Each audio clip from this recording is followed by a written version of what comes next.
Face à la recrudescence des tensions sécuritaires et aux rumeurs incessantes au Mali, l'armée passe à l'offensive. Lors de son point de presse mensuel, le porte-parole de la DIRPA, Direction de l'information et des relations publiques des armées, a dressé le bilan des opérations récentes, dont les attaques du 25 avril, soulignant les succès militaires contre les terroristes, les réarticulations stratégiques dans le nord et la lutte sans relâche contre la désinformation.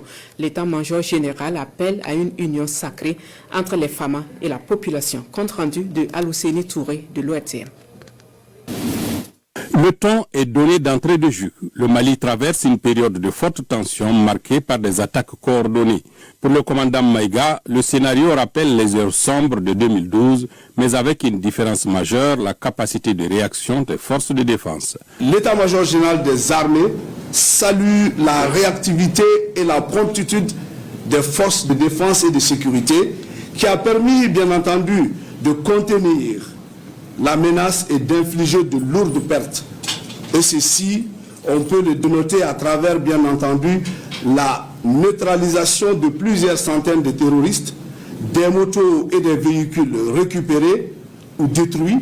Sur le plan géographique, l'armée adapte sa stratégie. Pour ce qui concerne la région de Kidal, nous sommes en train de réarticuler notre dispositif avec un repositionnement de certaines unités répondant au principe de concentration des forces. Dans les localités d'Anefis et Aglhok, nos éléments sont positionnés dans ces localités en vue d'une réorganisation, une réarticulation, une occupation sereine du territoire national.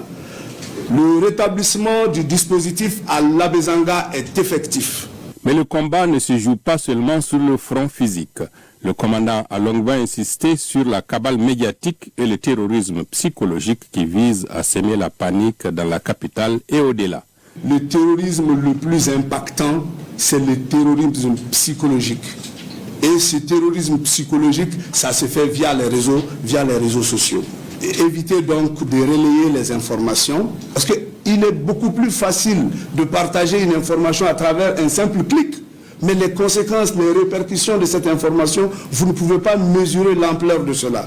Et aussi éviter de partager les images obscènes de nos soldats. Vous devriez accompagner nos soldats dans ce combat. L'armée pointe également du doigt des complices internes. Des motos utilisées lors des attaques ont été achetées dans les grandes villes, affichant des compteurs quasi neufs, preuve d'un soutien logistique local qu'il faut briser. Lorsque vous voyez des personnes suspectes, il y a un certain nombre de détails qu'il faut donner. Le lieu, l'heure, le nombre de motos et de véhicules. Enfin, un avertissement a été lancé contre la vindicte populaire et l'amalgame, rappelant qu'un suspect capturé vivant est source précieuse de renseignements pour les services spécialisés. Je pense qu'un terroriste aussi capturé vivant constitue une mine d'informations pour les services spécialisés.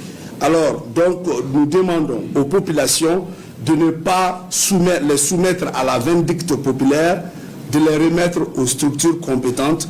L'armée assure que les opérations se poursuivent, notamment pour sécuriser les axes routiers vitaux vers Kaï et Kita, afin de garantir l'approvisionnement du pays.